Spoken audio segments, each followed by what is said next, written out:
Quelles sont les prestations les plus folles qu'on vous ait demandées pour des mariages ? J'étais sur scène et je lève la tête. Et donc là, je crois que c'est la minute et demie la plus longue de ma vie. On avait fait venir un rideau d'eau. Et l'eau s'est infiltrée dans le sol. Là où il y avait la salle, il y avait des caves. Et dans ces caves étaient stockés... Heureusement qu'on teste, heureusement qu'on prend le temps de faire des montages la veille, que voilà, tout ça. Un mariage surprise pour tous les invités, à part pour nous. On l'a même pas raconté nous-mêmes à nos maris parce qu'on avait peur que ça fuite. À 12 mètres de haut, donc descendre du plafond, arriver à leur mariage sur une corde. Et ça vous a accepté ? Alors... Je vous avais expliqué que l'ADN de ce podcast, c'est pas juste des discussions, c'est également rendre le monde un petit peu meilleur. Alors, vous, pour le coup, je trouve que vous le faites vraiment parce que vous partagez énormément de bonheur.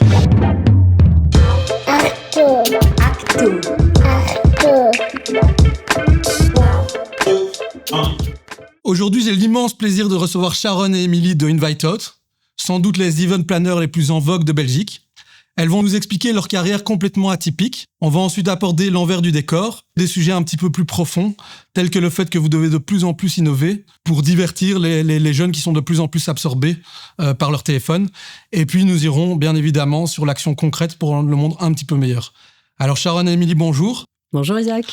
Bonjour. Alors, la première question, comme je le disais dans l'intro, c'est que je sais que vous avez une carrière un petit peu atypique. Ça vous êtes pas venu directement comme vocation event planner. Est-ce que vous pouvez un petit peu m'expliquer ? Absolument, c'est vrai que c'est un peu atypique, surtout pour moi qui ai une formation juridique. Donc j'ai étudié le droit à l'ULB et Émilie, elle a étudié le graphisme, donc c'est quand même un peu plus en lien avec ce qu'on fait aujourd'hui. J'ai été avocate pendant 6 ans. Et j'ai travaillé au barreau de Bruxelles jusqu'à ce que je tombe enceinte en fait de ma fille. Et à ce moment-là, c'est un peu la nature qui a fait les choses. Parfois, il faut faire confiance à la vie. Et je dois dire que j'ai bien fait parce que l'expérience s'est avérée assez concluante. Émilie et moi, on avait envie de travailler ensemble depuis un moment, mais c'est vrai que quand on est pris dans le flot d'un boulot dans lequel on est bien assis et qui se passe bien, on n'a pas toujours le courage de quitter, de scier la branche sur laquelle on est assis. Et donc, au final, je suis tombée enceinte, j'ai eu une grossesse à risque et j'ai dû être alitée.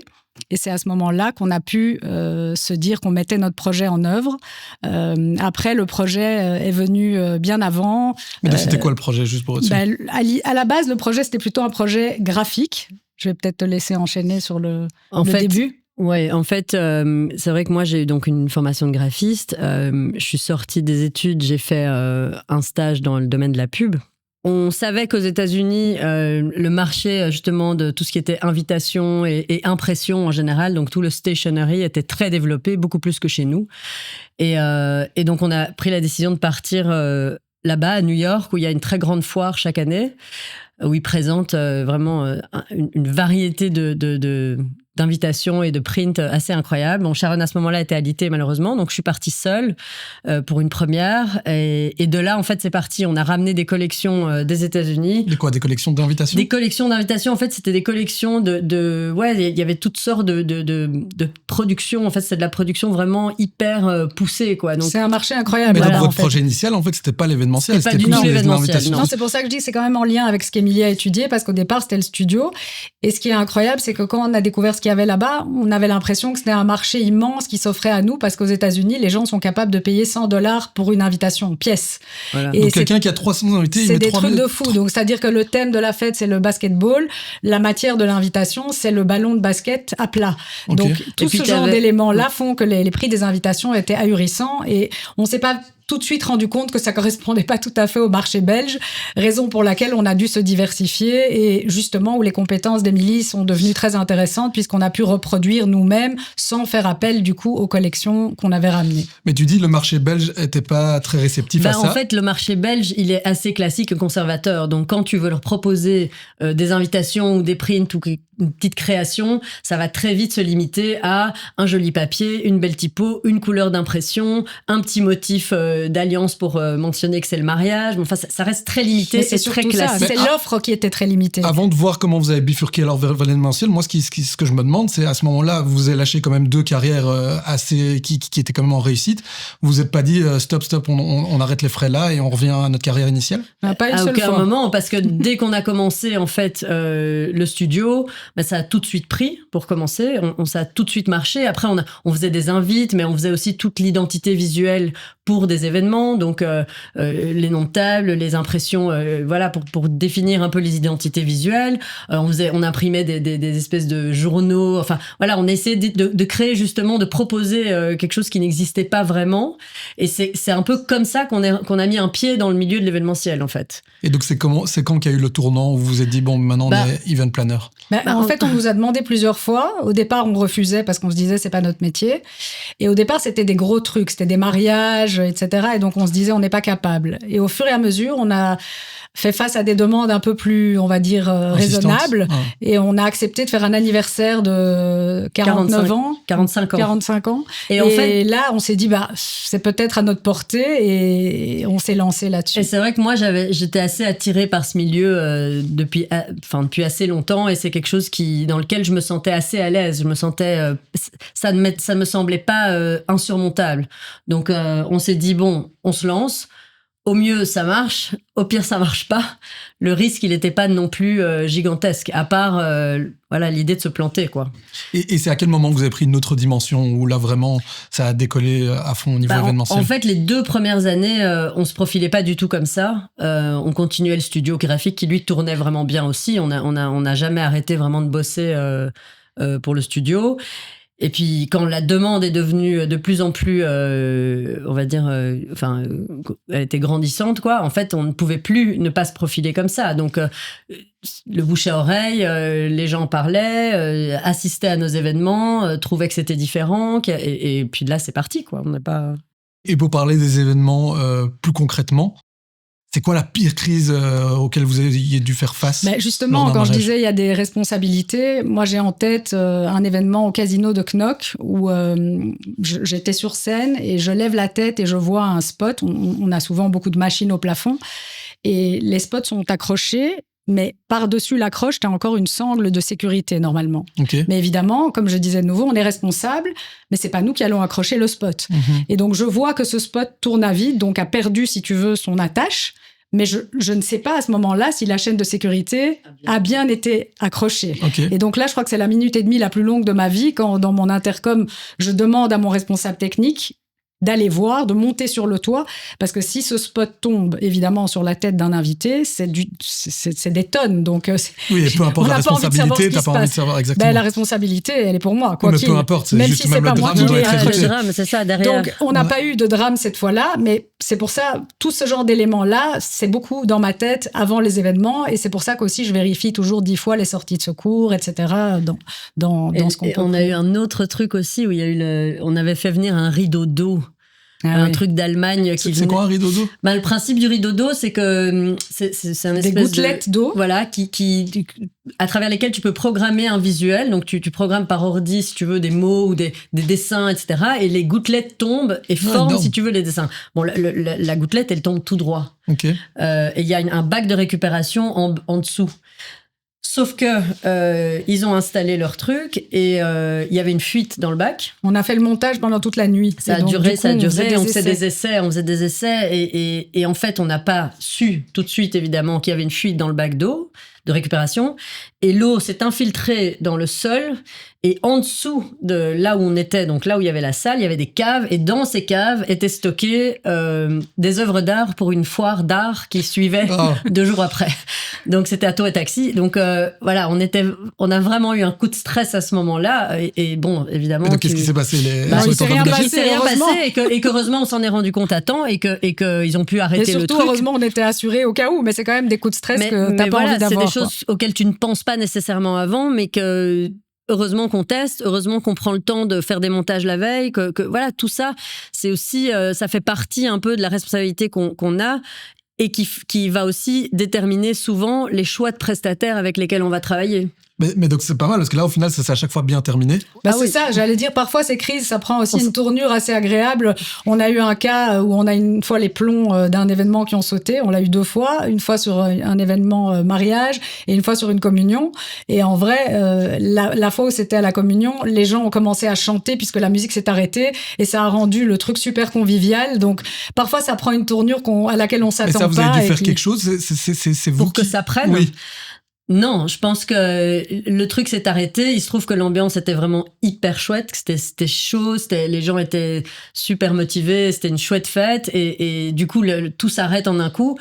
La réaction, on va dire, très naturelle et finalement très bienveillante aussi des invités, ça a été de reprendre a cappella, de chanter, sauter tous ensemble. Oui, parce que nous, à ce moment-là, on cherche le problème. Donc, on n'est pas tellement dans l'ambiance. On peut pas à ce moment-là, on réagit au quart de tour et on cherche le problème. En l'occurrence, là, c'était le traiteur qui avait branché une machine à café ou je sais plus quoi. Et la deuxième fois, c'était un court-circuit dans une prise à cause de la pluie. Donc, mais il y a dans des ce cas choses à spécifique, trouver. Vu que vous expliquez que l'ambiance était dingue, même quand les plombs ont repris, du coup, vous n'avez pas. Oui, parce la que musique. ça dure vraiment très peu de temps finalement. Ouais, quoi. Ça dure 30 secondes, mais qui Donc pour vous nous avez remis paraissent. la musique quand même juste après. Oui, évidemment. Oui, évidemment. Ça a repris de plus belle. Et ça relance aussi ça insuffle un petit boost à ce moment-là aussi qui est finalement bénéfique. C'est ça, parce qu'ils s'en rappelleront plus, ça sort plus du lot. Probablement, ouais. Et alors, tu expliquais qu'il y avait eu un rideau d'eau une fois. Déjà, ça, je connaissais pas. Mais quelles sont les prestations les plus folles qu'on vous ait demandé pour des mariages? Ouais, on a fait venir un mec en hélicoptère. Non, je rigole. Non, j'ai cru. Pas loin. On a eu une mariée qui a voulu faire une descente en rappel. Enfin, les deux d'ailleurs, les mariés, à 12 mètres de haut. Donc, descendre du plafond, arriver à leur mariage sur une corde. Et ça vous a accepté? Alors, au départ, oui. Sauf qu'elle nous a annoncé pendant l'orga qu'elle était enceinte et qu'elle ne voulait pas s'attacher. Et elle se reconnaîtra d'ailleurs probablement, mais elle voulait pas de filet. Elle voulait pas de filet en dessous. Ouais, c'était une décision donc assez cette chaude à prendre. Cette entrée de mariée était assez surprenante. Pour le reste, on a eu aussi un événement assez surprenant dans l'ensemble. C'est un mariage surprise pour tous les invités, à part pour nous. Donc en fait, on a été appelés par un couple qui nous ont dit, voilà, on veut fêter les 40 ans du mari, en l'occurrence, enfin du garçon. On a fait tout le rendez-vous. Le thème de la fête devait être de Matrix. Il était fan. On a commencé à préparer toute la fête, l'invitation, etc. Et au deuxième rendez-vous, quand ils avaient vraiment décidé de travailler avec nous, ils nous ont dit, voilà, on vous confirme qu'on travaille avec vous. Mais par contre, en fait, on va se marier. Personne ne le sait. Donc, ils n'ont pas annoncé. Les gens sont invités à l'anniversaire.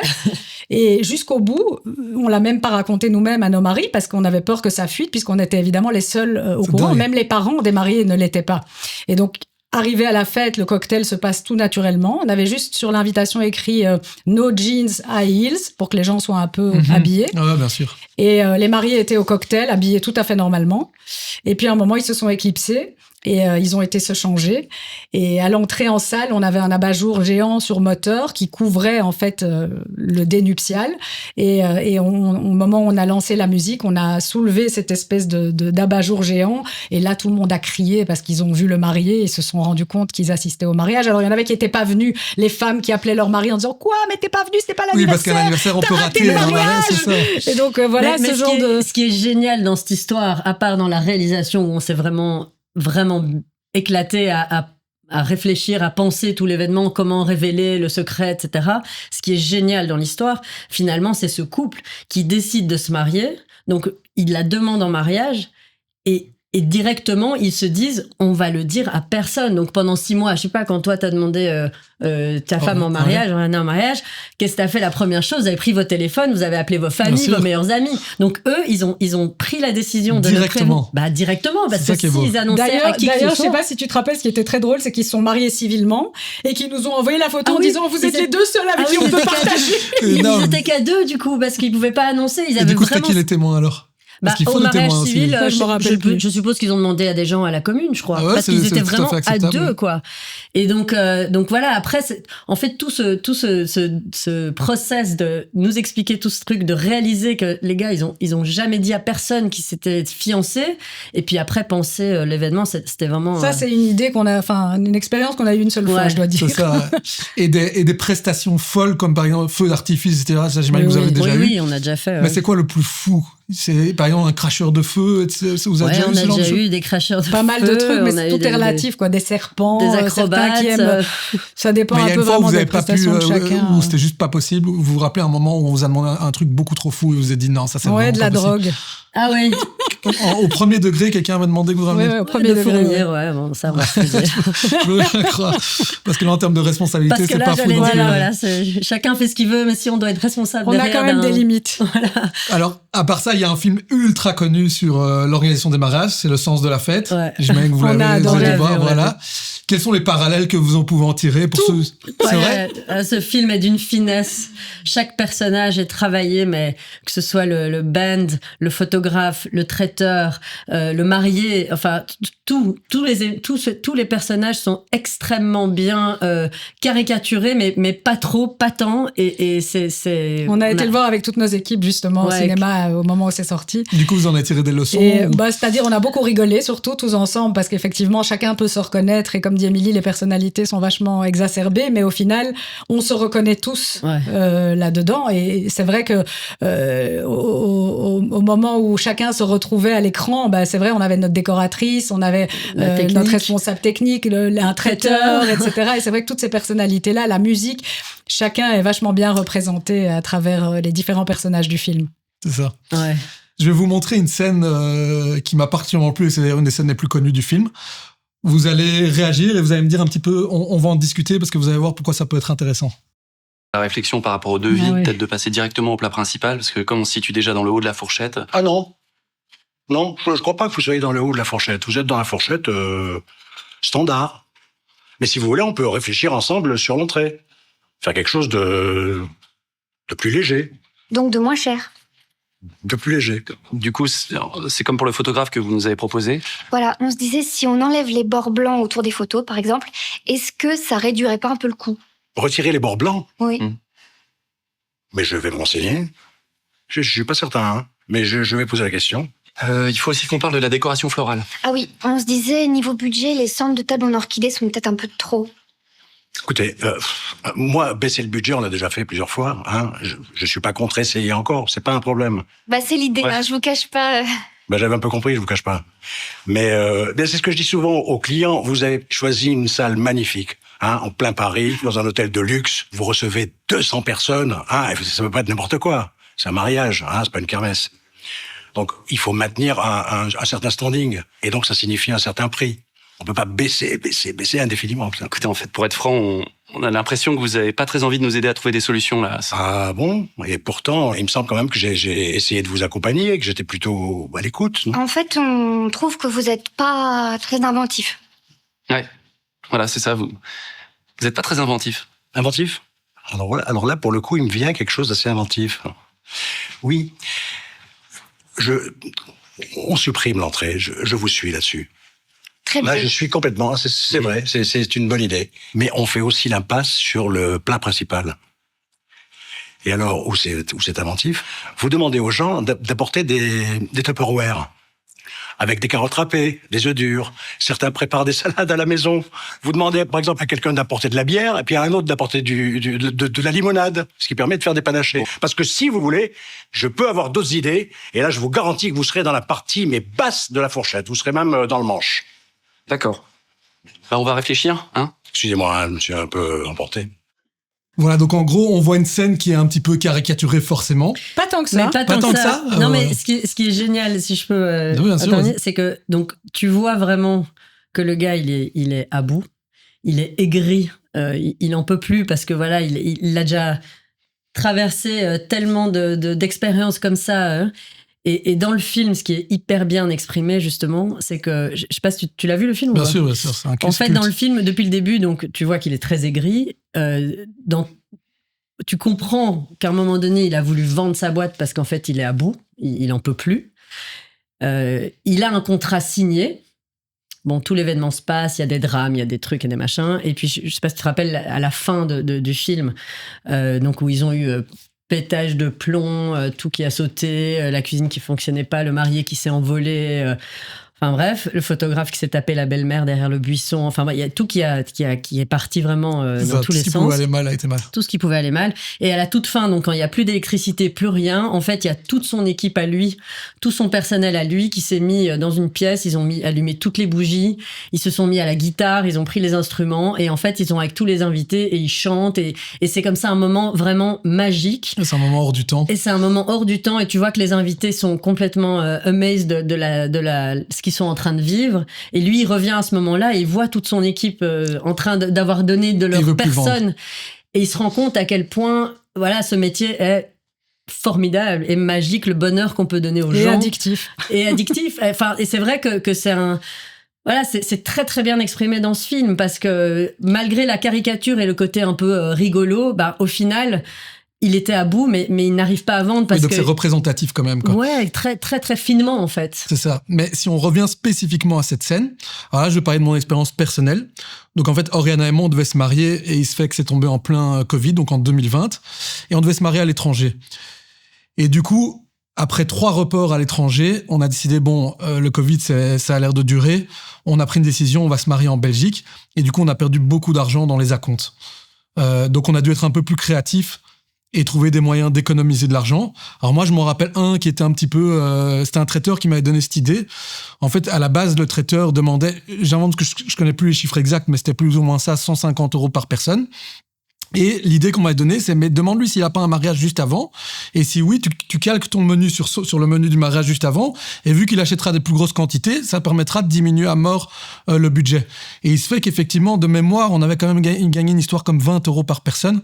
Ce qui, quand t'as 300 invités, ça représente 6 000 €, c'est pas négligeable. Est-ce que vous avez des petits conseils comme ça pour des petites manières, des petites astuces pour un petit peu économiser sur certains postes ? Moi, je dirais pas des petites astuces, mais peut-être une grande astuce qui serait de consulter les planeurs au bon moment. Ça veut dire de venir vraiment avant d'entamer toute démarche, réservation de salle ou autre, parce qu'on a déjà eu plusieurs cas où effectivement les gens s'engagent dans un lieu sans comprendre tous les tenants et aboutissants, et parfois des lieux qui conviennent pas du tout pour le thème qu'ils ont envie d'exploiter, et du coup ça coûte beaucoup d'argent pour finalement en faire une black box ou autre. Et du coup c'est vrai que s'ils viennent en amont, on peut les diriger et par rapport au lieu et par rapport au reste du budget, parce que comme tu disais, faire des économies c'est bien, mais je pense que ce qui est important, c'est surtout bien distribuer ton budget global. Un bon budget, donc, ça veut dire que quand tu viens avec une somme, admettons, tu as 10 000 €, 10 000 €, c'est très différent pour chacun. Pour toi, par exemple, ta priorité va être la nourriture. Pour Émilie, ça va être la déco. Pour moi, ça va être la musique. Et en fait, on a besoin de sentir vraiment quelles sont les priorités chaque fois, parce qu'en fonction de ça, on distribue au mieux et on conseille. Par exemple, en musique, les prix varient beaucoup entre un DJ et un band. Et effectivement, si tu as un budget global assez limité, on va te dire, écoute, ne va pas engager un band à 10, 15, 20 000 € parce que ça peut monter très haut de nos jours, si ton budget global est de 30 000. Et souvent, les gens n'ont pas ça en tête. Ils se disent, j'adore ce chanteur, je vais l'engager pour mon mariage, sans réaliser qu'en fait, ils viennent de dépenser 1/10 de leur budget dans le chanteur uniquement. Et donc, en fait, finalement, ce qui est important, c'est vraiment de prendre, si tu l'as, parce que c'est pas toujours le cas, les gens n'ont pas toujours un budget prédéfini. Et pour nous, c'est important de l'avoir parce que c'est un cadre. Comme je disais, les événements, il n'y a pas de limite, ou presque pas. Donc, ça veut dire que ça va de 0 à l'infini. Donc, on aime bien être dirigé, cadré à travers un budget et à travers les priorités des autres. Par exemple, une autre petite astuce, sorry Émilie, non, vas-y. Parce qu'une autre petite astuce que je me rappelle aussi maintenant, c'est qu'on nous avait dit, c'est tout bête, mais l'alcool au Luxembourg est 20% moins cher et vu que c'est quand même un gros poste dans un mariage, du coup, on s'est dit, oui, 2 heures de route pour aller, 2 heures de route pour revenir, et de nouveau, quelques milliers d'économiser. Ça, c'est pour autant que le prestataire qui s'occupe du traiteur, etc., accepte que tu fournisses tes... Aujourd'hui aussi, il faut se rendre compte qu'il y a beaucoup d'exclusivité à travers et les lieux et les prestataires eux-mêmes. Donc, c'est vrai que c'est rare qu'un traiteur te dise, OK, il n'y a pas de problème, tu amènes tous tes alcools, toutes tes boissons. Les vins, parfois, tu peux choisir, évidemment, parce que ça dépend, les bouteilles varient, etc. Mais c'est vrai qu'en général, ils aiment bien internaliser cette fonction. Mais voilà, disons que la vraie astuce, c'est de bien comprendre les priorités des gens. gens et de les diriger dans la manière dont ils vont dépenser le budget qu'ils ont. Ça c'est vraiment la base du départ. Et c'est vrai qu'il y a plein d'éléments qui entrent en compte quand tu fais un budget. Il y a déjà le nombre de personnes qui n'est pas négligeable parce que tu dois nourrir et donner à boire au nombre de personnes.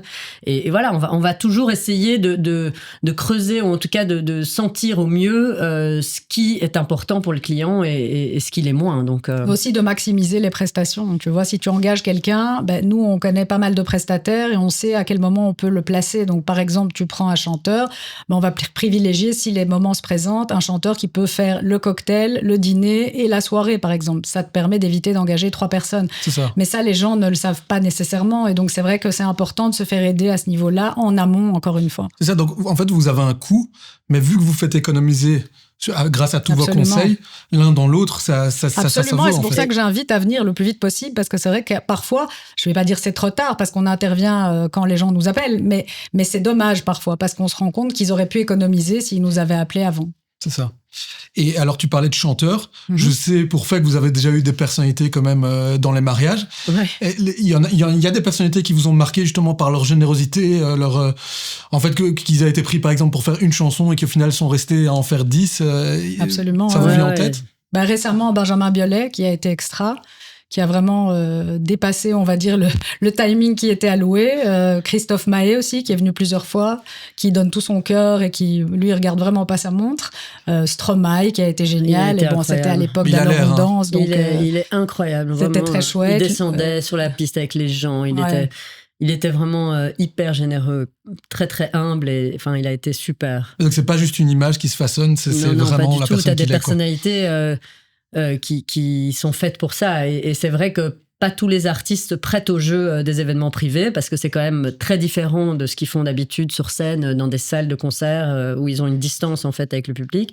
Et c'est vrai que quand ils se retrouvent dans une salle comme ça, ils se mettent beaucoup plus proches des gens et tu vois tout de suite quand ils ont l'aisance et surtout qu'ils aiment les gens et qu'ils profitent. Quand on a eu Louane aussi, Louane, elle a été super mignonne, elle a pris les enfants avec elle sur scène, ils ont pu s'asseoir près d'elle, chanter avec elle. Amir aussi, qui est toujours génial. Amir, il a l'air aussi Amir, on l'a eu solaire. beaucoup, il est vraiment toujours tellement généreux. Mais toujours des stars françaises, en fait, pas des stars à l'international, ou si il y a moins de budget pour des stars internationales parce que ça grimpe vite quand même, mais on a eu ce qui reste l'ersatz de Earth, Wind and Fire, qui était quand même assez impressionnant, avec une trentaine de personnes sur scène. On a quand même fait voyager quand même pas mal. 30 personnes depuis les States. Non, ça c'est très gai quand même de pouvoir côtoyer quand on aime ça, je veux dire, moi j'adore ça. Et le conseil que tu m'expliquais avant qu'on tourne, c'est que tu me disais que c'est pas une question il y a des stars où c'est pas bien les amener, mais des types de stars, par exemple des humoristes, c'est peut-être un peu moins conseillé. C'est-à-dire qu'on l'a fait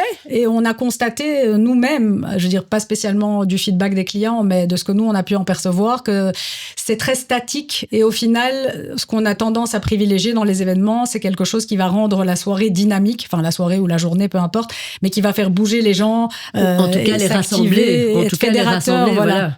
Donc même si par exemple une Louane, c'est pas une chanteuse qui chante des trucs spécialement sautants et dansants, c'est quelqu'un qui rassemble vachement, qui est très chaleureuse et donc voilà, l'intérêt c'est de faire un happening qui va pas donner l'effet d'un show où les gens sont statiques à regarder et à attendre qu'il se passe, mais plutôt participatif, entourant et enveloppant et voilà. On est exactement là-dedans, pas dans le show mais dans le ressenti. C'est vraiment ça qui est important. Et aujourd'hui, je pense que c'est vraiment ça que les gens recherchent, c'est le ressenti, les expériences, les happenings, plus qu'un show qui se passe devant les yeux. C'est ça. C'est pour ça. Ouais. Et alors, je crois connaître la réponse, mais je préfère toujours la demander. Est-ce qu'il y a vraiment un lien entre la taille du budget et l'ambiance du mariage ou pas spécialement? Écoute, on va donner une réponse très politically correcte. Non. Mais c'est vrai qu'il y a un faisceau d'éléments convergents qui fait que ton événement prend et que les gens ont envie d'y participer. Après, voilà. Évidemment que si t'es super bien entouré, t'as parfois besoin de moins d'éléments que quelqu'un d'autre. Mais c'est sûr que tout ce qu'on va injecter dans la fête va faire que ça va emmener les gens avec nous. Donc oui, il y a quand même un lien, même si c'est pas le facteur principal. Hélicoptère, feu d'artifice. Voilà. Non, mais c'est comme quand on dit l'argent ne rend pas heureux, mais il y a une étude d'Harvard qui montrait à partir de 8 000 euros, je crois, net par mois, ça change plus rien qu'on gagne 8 000 euros ou 50 000 euros net par mois. Oui, ça mais il faut quand même avoir les 8 000. Voilà, c'est ça.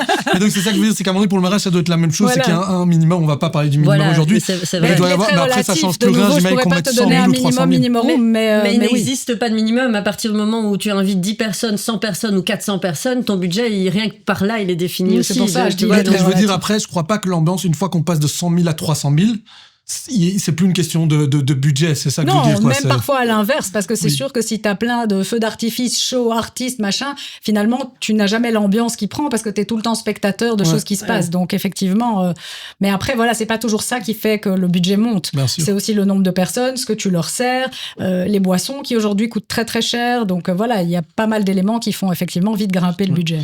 Et alors, justement, vous aviez abordé les prestataires, pas exclusifs, justement, mais fidèles. Ouais. Donc, vous travaillez souvent avec les mêmes prestataires. Depuis 22 ans qu'on fait ça, ils sont encore tous là. Sont encore là, ouais. Ils sont tous là. Ouais. Après, il y en a d'autres qui rentrent en cours de route, mais honnêtement, on a une espèce de lien, et c'est un peu ce que j'expliquais avec ce film aussi. Quand on parlait du film, c'est qu'il y a un truc qui se crée quand tu crées un événement et que tu amènes tellement de joie et de satisfaction, et cette satisfaction, elle est tellement palpable qu'elle l'est pour les clients évidemment qui sont en train de vivre leur fête, mais elle l'est pour nous aussi. Et pour tous les gens qui ont travaillé, qui ont œuvré pour faire de cet événement une réussite. Donc, si tu veux, ça crée une espèce de lien. Il y a une vraie famille de l'événementiel. Team comme vraiment. ça. Et on veut tous que ça marche. Et nous, en fait, c'est aussi un rôle très important qu'on a, je pense, dans notre métier. C'est que on travaille avec des gens qui ont chacun une autre fonction dans l'événement. Et le truc, c'est que chacun veut faire du mieux pour sa partie. Mais parfois, le fait qu'ils veulent faire le mieux pour sa partie, ça a un impact sur la partie de l'autre. Et nous, on doit vraiment faire en sorte que tout ça, en fait, que tout ce truc prenne, en fait, et qu'il n'y ait pas justement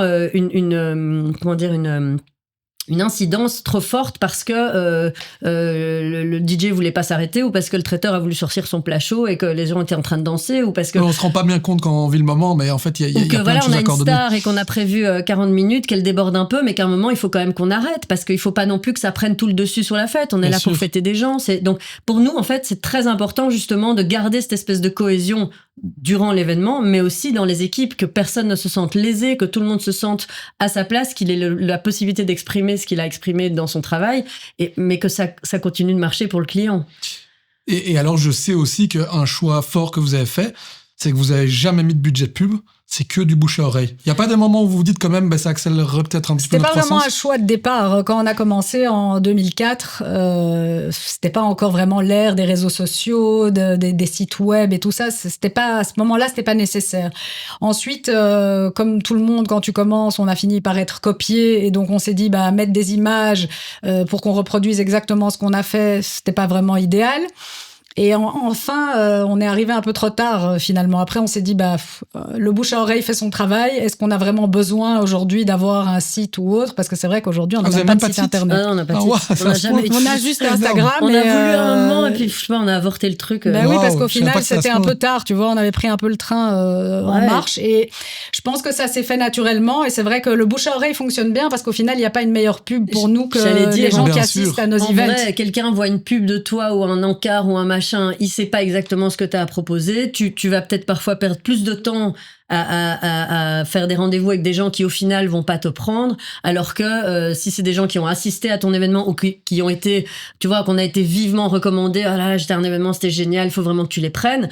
Pour nous, en fait, c'était parfait, quoi, comme manière de communiquer. Bien sûr. Et alors, je sais qu'il y a un choix qui est encore plus courageux. Parce que là, vous faites une croix sur un pactole peut-être encore plus grand, c'est que vous avez fait le choix de ne pas travailler dans le corporate, mais travailler dans le privé, à part exception, vous m'aviez dit. Oui, de nouveau, c'est pas vraiment un choix. C'est que à la base de cette aventure, j'ai envie de dire, il y a une amitié, il y a une aventure humaine, encore une fois. Et ce qui nous plaît, je pense, à toutes les deux, c'est d'essayer d'apporter quelque chose à la société de manière plus... on va peut-être y venir dans la suite des questions, mais un peu plus profonde. Et c'est vrai que le corpo, ça manque un peu d'âme, quoi. Nous, ce qu'on aime dans ce métier, c'est le côté affect, l'humain, ce que tu partages avec les gens. Évidemment, ça se passe pas toujours dingue, mais il y a quand même des très belles rencontres. Et surtout, tu rentres dans l'intimité des gens dans des moments très importants de Bien leur sûr, vie, que ce sans soit doute un le plus anniversaire, important, des ouais. fiançailles, une communion, un mariage. Et c'est vrai que dans le corpo, tu vends un peu un projet clé sur porte, ce qui nous plaît moins, même si c'est vrai que ça peut être beaucoup plus rentable. Ouais, Et du coup, mais c'est un choix quand même, parce que tu m'as dit, on Oui, oui, refuse. oui, c'est-à-dire en qu'on fait, ne participe pas à des appels Voilà, d'offres, parfois, on ne rappelle pas spécialement Voilà. les corpos, mais c'est vrai que les clients privés qui décident de faire un événement pour leur boîte Là, et qui vous ont êtes- envie de faire quelque chose d'un peu spécial et sur mesure, là, évidemment, on est partante. Hein. C'est ça. Et alors justement, tu disais on va aborder, abordons-le maintenant.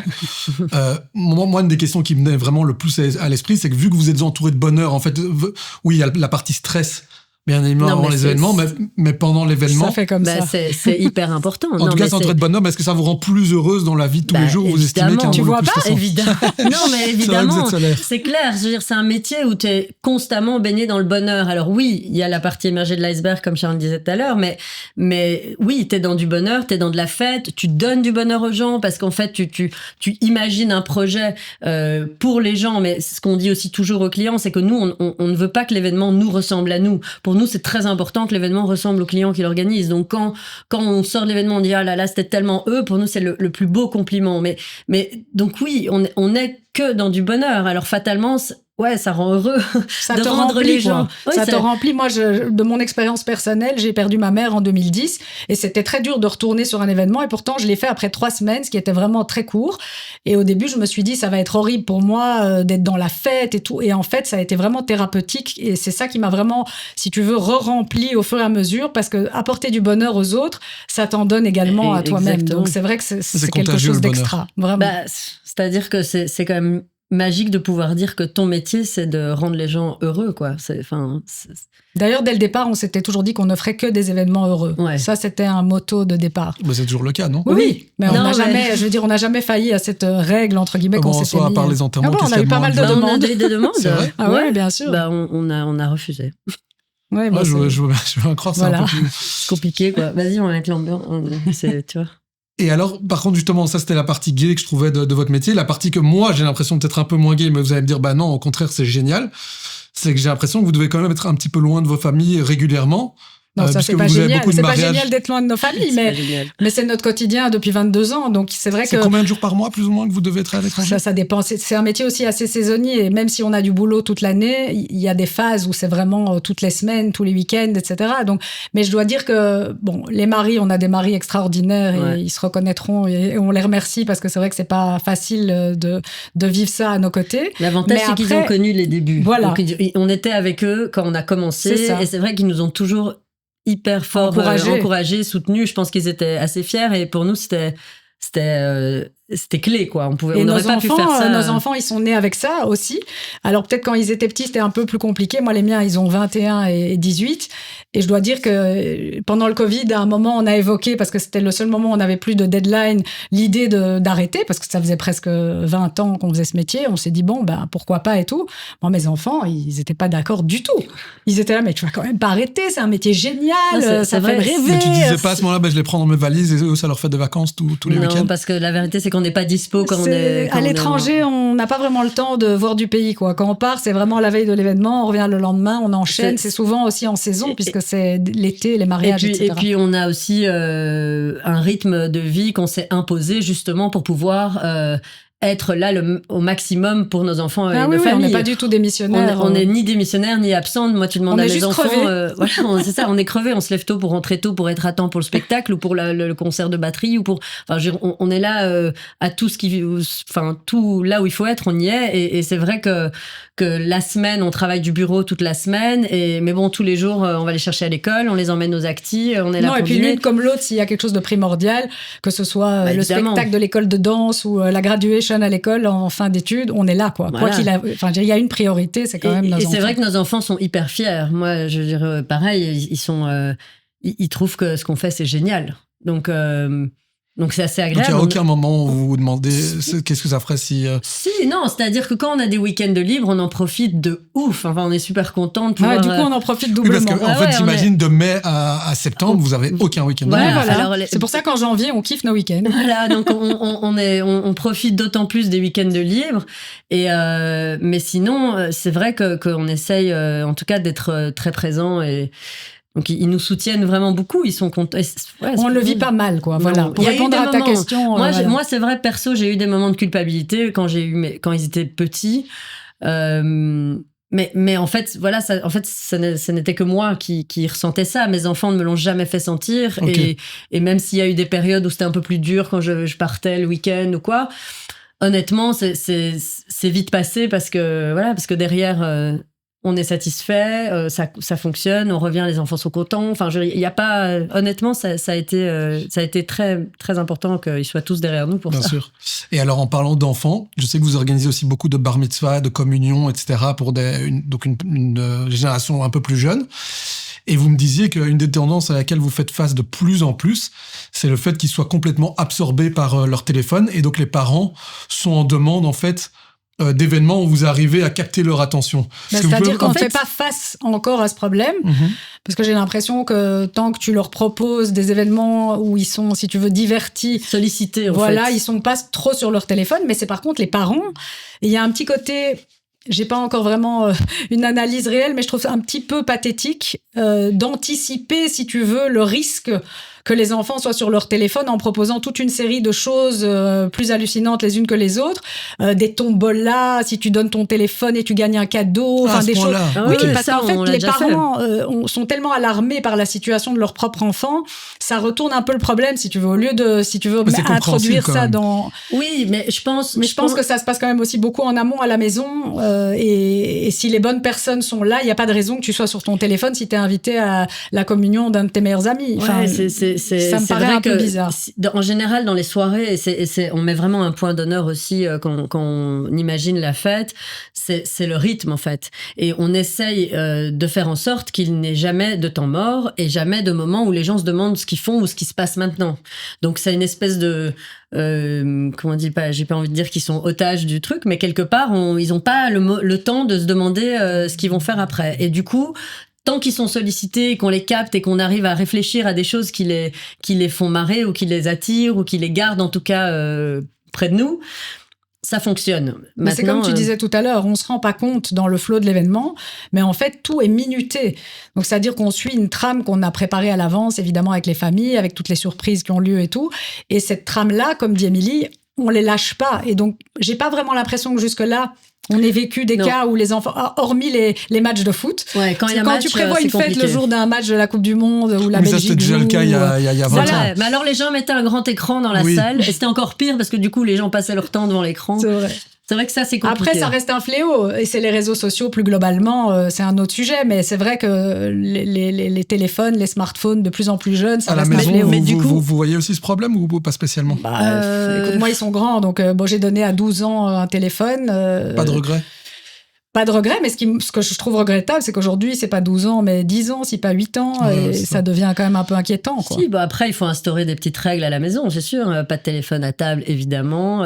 Voilà, c'est pour ça que je disais, ça se passe un peu en amont. Si à la maison, tu autorises le téléphone à table, il faut pas s'étonner que ton enfant sorte son téléphone à table lors d'un événement. Donc, c'est pour ça que je trouve que c'est plutôt à la maison que ce genre d'éducation-là doit être faite, pas sur l'événement. Mais c'est vrai que comme on fait beaucoup de bar mitzvah, justement, on essaye aussi vraiment de s'adresser aux enfants dans les choix de musique, dans le rythme de la fête, dans ce qu'on va leur donner, des animations, dans les goodies qu'ils vont recevoir. Enfin, tous ces trucs-là on s'adresse vraiment à eux, quoi. C'est pas des fêtes d'adultes dans lesquelles les enfants sont parasitaires. C'est vraiment une fête qui se passe autour des enfants, souvent, et voilà, jusque-là, on s'en sort pas mal. C'est vrai qu'on a eu quelques parents très inquiets en amont qui ont voulu absolument anticiper. Et donc, on a fait le principe de la tombola, comme expliquait Sharon. Ah, donc vous l'avez fait? Ah oui, on l'a fait 2 fois. En fait, les gens arrivent, on leur propose. Donc, évidemment, on ne les force pas parce que ça, c'est aussi sujet à « Ouais, c'était nul, on m'a pris mon téléphone. » Non, c'est évidemment pas l'idée. Mais on leur propose de laisser leur téléphone.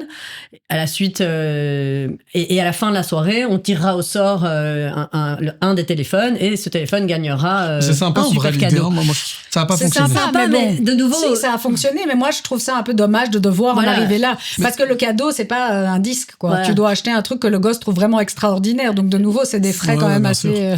Non, assez c'est triste qu'on doit en importants. arriver là, mais moi, ce que je trouve aberrant, c'est qu'en fait, tous les parents sont d'accord que ce fléau existe. Et donc, chaque fois, par exemple, nous, notre fils va sur ses 3 ans et on attend bientôt un deuxième. a Et nous, on reçu a un pris une smartphone. décision. Non, justement, on a pris la décision extrême d'écran. inverse. Voilà, on n'est pas d'écran. Ouais. Mais il y a Bon, ça, on beaucoup va de- craquer un jour parce que c'est sympa qu'ils regardent des dessins animés.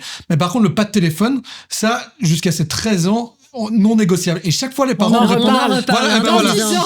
c'est ce que tous les parents me répondent. Mais et donc, c'est vrai. mais oui. Mais donc, parce ils me disent, qu'en fait, t'es à un moment influencé à donné, l'école, ce que mais c'est ce c'est que pas que c'est j'entends beaucoup. influencé, Bah, c'est c'est qu'à un un moment facteur donné, environnemental. c'est juste qu'aujourd'hui, pour ces ados-là, tout se passe, enfin toute leur vie entre guillemets passe par les réseaux. Mais si tous le les parents téléphone. sont d'accord. Mais ça Non, mais n'existera même pas. l'école, c'est des applications maintenant, Smart School, les autres, tout est sur le téléphone, tes devoirs sont sur ton Et téléphone. donc, toi, tu dis, avant 13 ans, je lui donnerai pas un téléphone, mais si à partir de 11 ans, il te dit, mais papa, tu te rends pas compte, je rate tout, je rate les rendez-vous, je sais pas quand ils se retrouvent, je sais pas où ils sont, je sais pas à quelle soirée il faut aller, j'ai pas l'info.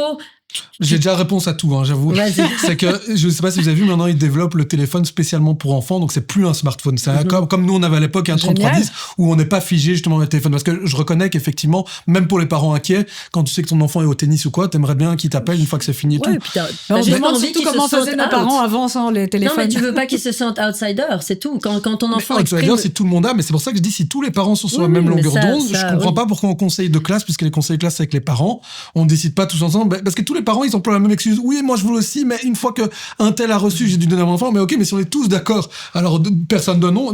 Il faut peut-être qu'on se ça ira bien. reconvertisse en faune planeur. Ouais, c'est vrai, c'est pas mal. Enfin bon, on a le droit de pas être d'accord, mais moi j'avoue Non, que c'est non, comme mais ça que je vois. On est tous je vois les d'accord, choses. c'est juste que voilà, on est passé par là. Moi, j'ai des enfants de 18 qui commencent à 18 mais qui descendent jusqu'à 9, donc un peu plus jeunes. Et c'est vrai que je vois que ça ne s'arrange pas. Donc Ça ne s'arrange pas avec le temps. non. Alors par contre, ce que je constate avec beaucoup de joie, c'est que les enfants, tu sais, nos enfants partent souvent en camp scout, et quand ils partent en camp, 3 semaines, ils n'ont pas de téléphone. Donc là, ils sont obligés de les laisser à la maison. Ils partent 3 semaines, ils sont ravis de partir sans. Et quand ils rentrent, en fait, je constate qu'ils ne se jettent pas du tout dessus directement. Ça leur met, enfin, ils sont pas du tout excités de retrouver leur téléphone. Donc ça, quelque part, il y a un côté rassurant parce que eux-mêmes se rendent compte pendant ces 3 semaines et puis pendant les autres moments de vie où ils vivent sans leur téléphone qu'il y a vraiment moyen de profiter de plein de choses sans son téléphone. Donc, C'est ça. il y a Ceux quand qui même... deviennent un peu, en fait, cette nouvelle génération, j'ai l'impression, devient même un peu demandeur Tout parce à fait. qu'ils réalisent C'est vrai, qu'ils deviennent c'est vrai. prisonniers et addictifs. C'est vrai, c'est vrai. Moi, ma fille du milieu, elle s'était mise sur TikTok comme tous les gosses trucs, et après, je sais pas moi, après 1 mois, elle m'a dit maman, je sors, j'en ai marre en fait ce C'est truc. ça. Elle s'est désabonnée, elle a coupé TikTok Oui, il y a de une son petite truc. prise de conscience Voilà, après, généralisée, je c'est pense, plutôt mais après, positif. voilà. Et alors, je vous avais expliqué que l'ADN de ce podcast, c'est pas juste des discussions, c'est également rendre le monde un petit peu meilleur. Alors, vous, pour le coup, je trouve que vous le faites vraiment parce que vous partagez énormément de bonheur. Je sais qu'on a à notre discuté. échelle, quoi. Ouais, donc c'est déjà on fait pas génial. des grandes actions Modestement. mondiales, mais en tout cas, dans ce qui nous entoure, marché court, circuit court, pardon, c'est ça qu'on sent, en tout cas, qu'on fait. Donc ça, déjà, je trouve ça extraordinaire. Mais on a quand même discuté d'une petite action qu'on pouvait entreprendre à 3, Ouais. qu'on filmera ou non, ça c'est vous qui le déciderez. Bah ouais. Super, avec plaisir. Je vais vous laisser l'expliquer, ce dont on a discuté pour l'action concrète. Ou si vous voulez, je l'explique moi-même. Bah Pas de non, souci. bah, on en a Non, parlé oui, juste on avant. a- C'est une après-midi de déconnexion complète en famille avec plusieurs familles d'amis et on laisse les téléphones à l'entrée. Et on profite des gens qui sont là et du Voilà. moment présent et de se connecter avec ce qui se passe réellement autour de nous et pas... Voilà, donc on va inviter pas mal de familles. Enfin, le nombre, on n'en sait rien. Mais Ouais. en tout cas, on va faire une après-midi déconnexion complète parce que je crois aussi que le monde en a bien besoin aujourd'hui, Tout à fait. qu'on apprenne à vivre le moment présent. Tout à fait. On verra les tâches, mais en tout cas, on essaiera de trouver des chouettes activités pour divertir tout le monde. Tout à fait. Et je crois que si ça se trouve, ça va faire du bien à tous ceux qui vont venir et ils répéteront cette expérience de manière beaucoup plus régulière. Absolument. Espérons-le. Génial. Sharon et Émilie, franchement, un grand merci d'être venus. Bah, merci de à nous toi. avoir invités. Merci d'avoir pensé Et à je nous. vous souhaite de continuer à cartonner comme vous le faites maintenant. Hein. C'est très gentil. C'est Merci gentil. beaucoup. Allez, bon, on se revoit bientôt alors pour l'action. On fait Avec ça. plaisir. Bisous.